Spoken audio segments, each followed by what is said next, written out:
that, right, in that range. Uh-huh. And so, as we talked about, there really are two varieties of these, right? There's the fibromuscular congenital stenoses, right, which are basically scarred muscle, right? Those ones will often dilate, and as we try to dilate them, they'll respond to that dilation. Okay, the in situations where where there's cartilage, when you try to dilate, you just have that waste, and it doesn't stretch at all. Okay, based on her, and that you can't distinguish on the esophagus, right? Because they both look narrow, right? So it's really that when you blow something up in the center of it, how does it respond, right? And so with that, what we see is that it doesn't distend. So I think kind of repeated attempts at dilation are unlikely to ever really get it to go, right? There are some people that would even more forcefully dilate that, okay, with the idea of like, okay, they're going to break the cartilaginous ring, okay. Usually when you do that, you'll also get a perforation, and so and then you've got this leak, and you've got to try to manage that. So I would not deliberately dilate a cartilaginous ring to the point of perforation.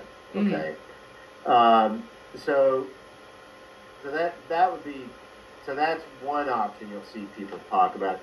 The other thing that people will talk about doing is incisional therapy, like where you get out with an endoscope and cut it. Yeah. Okay.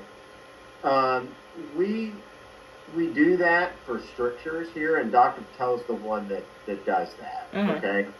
I think that works for if you've got a very tight scar band, because you can only cut so deep with that, right? You don't, and typically with the cartilaginous ring, the ring is actually in the muscle layer of the esophagus, right? So you go the lining layer, then this filming layer below the lining layer, and then the muscle.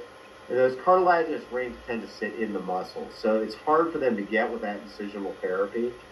And so in general, I don't think that you actually are able to get that ring cut. Now, I think honestly, to say, okay, if we wanted to try everything before we went to an operation where we resected it, I don't think that's dangerous, right? I think it'd be reasonable to try. I mean, what he would do would be try to cut in a couple places where it's the most narrow, and then balloon stretch it.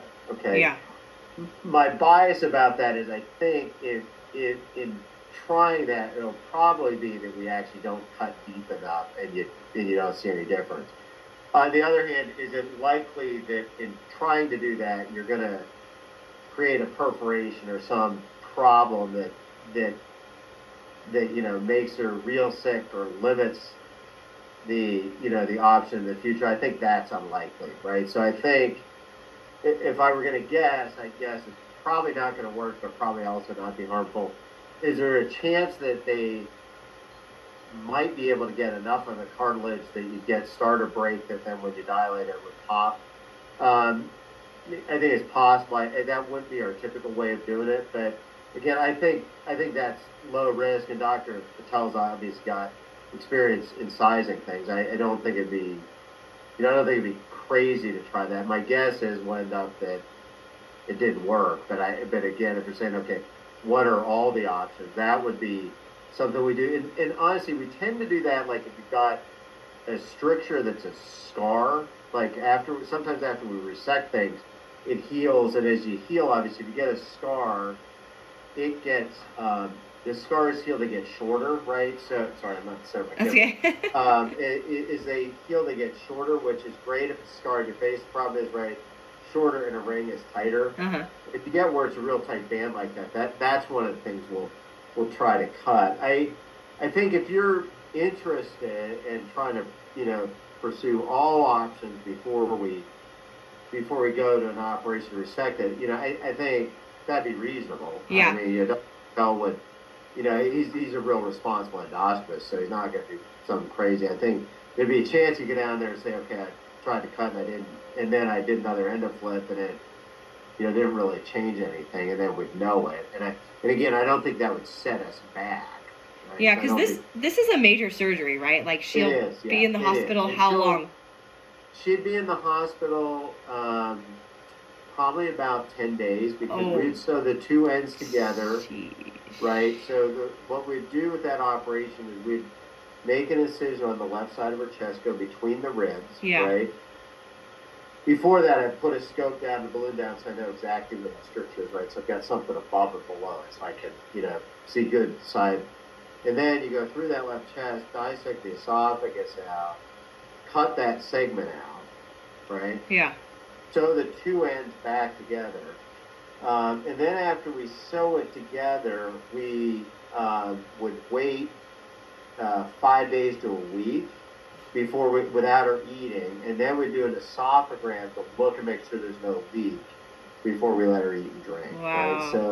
So it's a big operation. They're predictably successful, and she would tolerate it, right? But it's nonetheless it's a big operation and not a pleasant thing to go through. Right? How do they keep her in the hospital that way? Like, do they sedate her or? No, we would give her IV fluids and IV nutrition. We can, sometimes we'll put a little feeding tube down through their nose, but usually just keep them on IV fluids until then, and give her, if pain at the incision, we give narcotics, but otherwise, kind of just let her be. She just sits in a bed for 10 days. Well, no, she can be up out of bed. Yeah. Oh wow. How do you know it's congenital? What's that? How is that determined? Well, one is her age, right? Oh. So, she's got a very typical course of this, right? If you or I had this, right, and we had, eaten normal our whole lives, came in with that same story and had a bad esophagram, we'd worry about an esophageal cancer or a reflux stricture, right? Yeah. But I think, honestly, Adeline's presentation is very typical of these congenital ones, right? Which is you're fine while you're on liquids. Yeah. And then when you get to solid food, you suddenly have problems. And it's the other part is it's in the very typical location. Yeah. They're in that downstream part of the esophagus. So. Okay. Yeah, I've been looking into Boston's. Yeah. They have 4 different kind of treatments. That's one of them was the endoscopic incisional therapy. Then they have the stent, and then they have one called EVAC. I'm not sure what that. Yeah, so I can go through each of those with you. So, and they're for different things, and we do all of those techniques. So let me explain what they're used for. Okay. Yeah, now I wouldn't do those at least I don't know what you're reading there, but they would not typically be ways you treat a congenital stenosis, right? Okay. So what a stent does.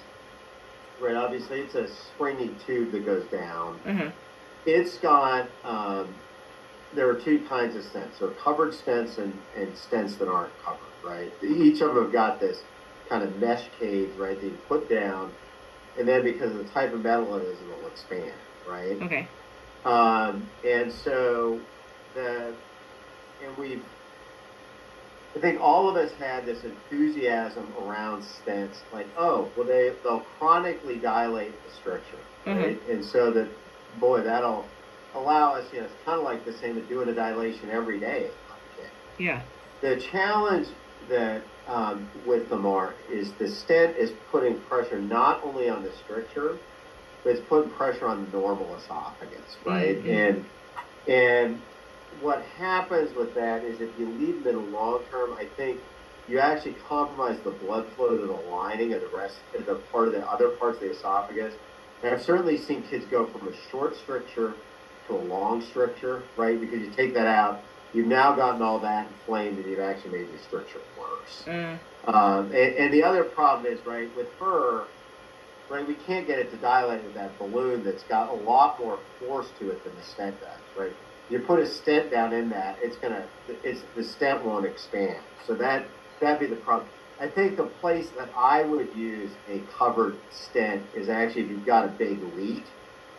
Like, so if you do something, you get a leak in the esophagus, and you've now got spit pulling out into the chest. Mm. You can put a covered stent down, cover it so it doesn't leak to allow it to heal. And those will usually leave in 10 days to 2 weeks and then take it out.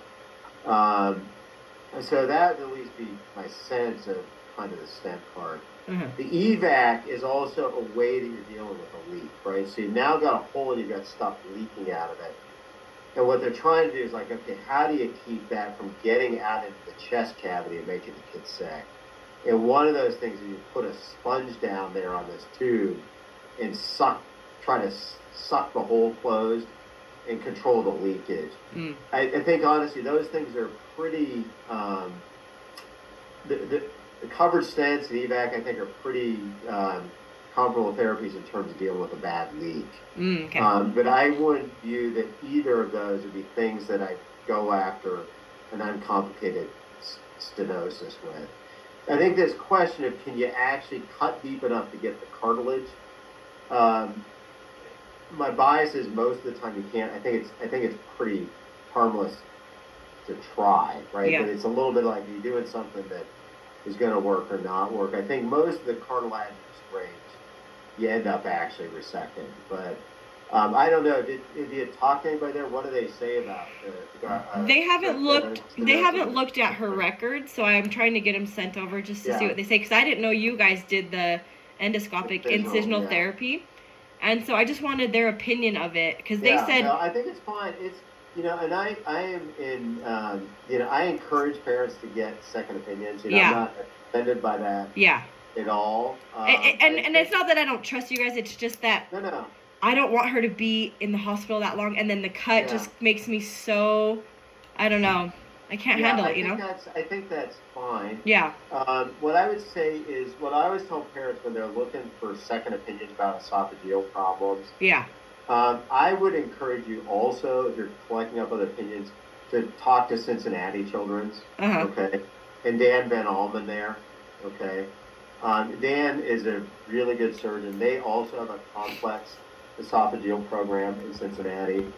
I'll be real frank. I think the Boston people are really serious about marketing, and honestly a bit overpromising. And the answer is always you should come to Boston. Right? And they'll never tell you that there's not something that's going to be different that they do. Yeah. Okay. And I've had families go through that. Some have great experiences. Some come back frustrated. Right. So I would just. And again, not to malign anybody, but I would say, like, the person that I call when I want advice about, hey, I've got a complicated kid I'm trying to sort out, is actually Dan Van Alman at Cincinnati. And they also do endoscopic incisional therapy. And honestly, they're the ones that came and taught Dr. Kell how to do it. Well, and do they take Select Health? Like, you know what I mean? Other place doesn't. That'll be a thing. That'll be a whole other thing to jump through to get to that point. Because Select Health would be like, well, wait a second, if you can get it done within network, you should get it done within network. Yeah, and I wouldn't mind getting it done here. I just want to try that other. But I think it's fine for you to collect information. I encourage you to do that. Right? Yeah. I want you to be comfortable with what we're recommending, and and I encourage parents to ask hard questions, right? I mean, like when they tell you, oh, you should come here so we can look at you, say, no, wait a second, like we got the endoflip, we got the esophagram, what is there this looking at part, right? You know, so and again, I think I've had other parents who like they'll tell you all these 4 things, and they go, well, wait a second, because I had one family where they got told this. I'm like, well, that evac, that doesn't make any sense on a stricture, right? Yeah. You use it to manage a complication of treatment of a stricture, right? It's not, and again, I think there can be some enthusiasm that, and again, isn't even the surgeon saying it, right? This is kind of the intake people. So yeah, I was just looking online, so they never told me any of those other things. I was just asking what those were. So no, that's fine. So I think the question of incisional therapy and whether you can get a cartilaginous ring with that, I think is a reasonable question. And honestly, the GI doc there I've worked with him. I can actually look. I'll tell you what. Just one second. Let me look up his name because What was Dan's last name? Van Allman, Vonallman. Okay. And And it's Cincinnati what? Just hospital? It's Cincinnati Children's Hospital. Children's Hospital, okay. Yeah, and then the GI doc at Boston is the last name is NGO. His first name is Peter. Okay. So.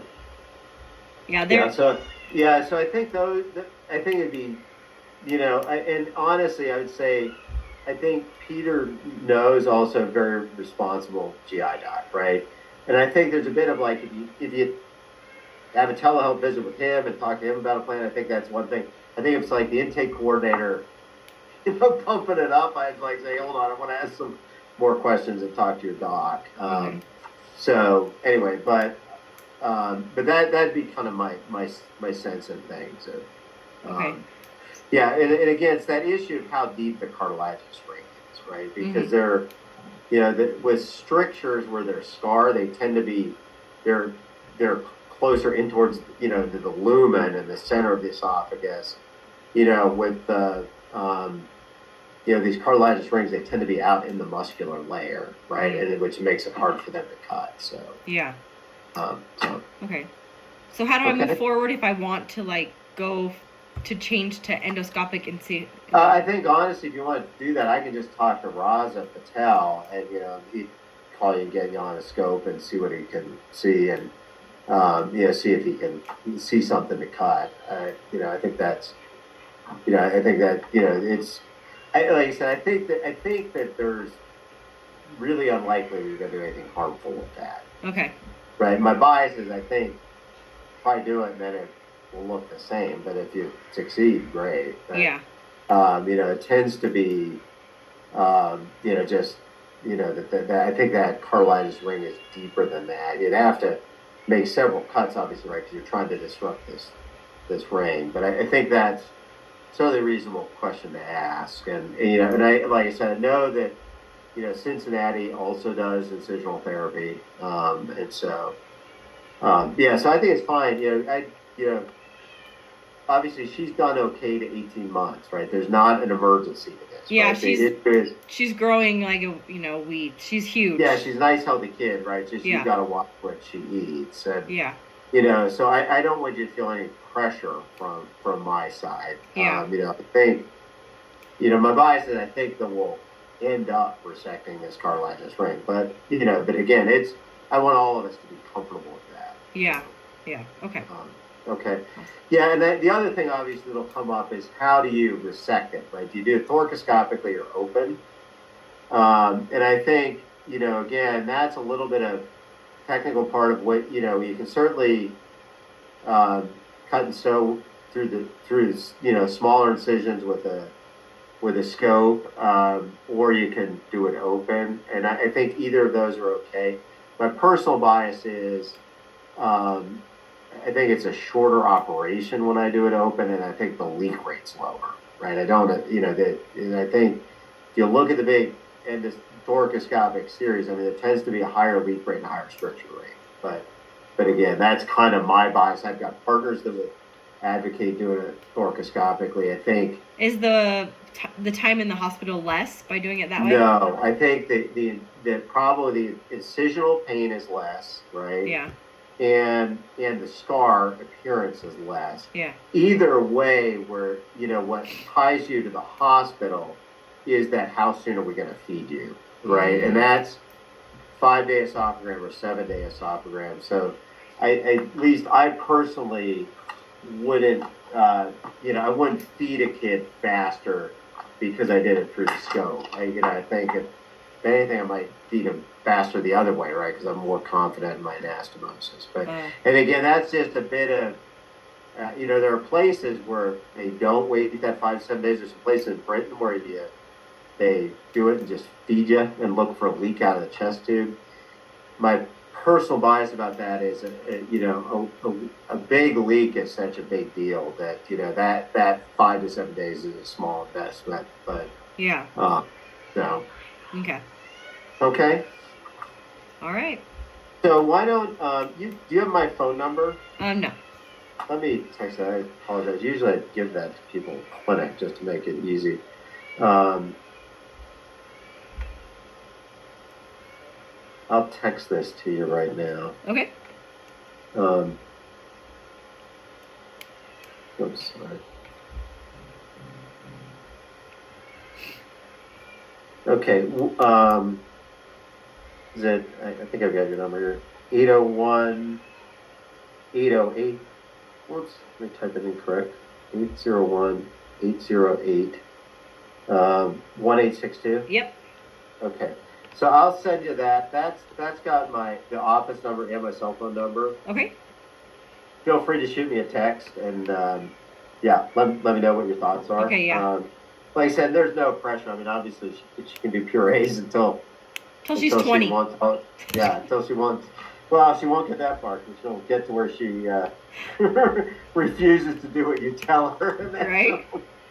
Then when she's a teenager, she'll come in with a hamburger in there. So yeah. Yeah. But yeah, it's not like there's a medical driving thing to this. So I think get to where you're comfortable with it. Yeah. And and then if you want us to try incisional therapy here, let me know, and I'll get Rosa to get back with you and get you on to do that. And yeah, okay. Okay, perfect. Thank you. Yeah, and I'll probably actually try to shoot Peter No, who's the GI doc at Boston, the text, just so they know as you're calling. And yeah, and like I said, I'd encourage you to also talk to Cincinnati. I think they've got a lot of experience and I think are pretty balanced in how they do things. So. Okay, awesome. Thank you. Thanks for your help. All right. See ya. Okay, nice to see you. You okay, too. Bye-bye. Thank you.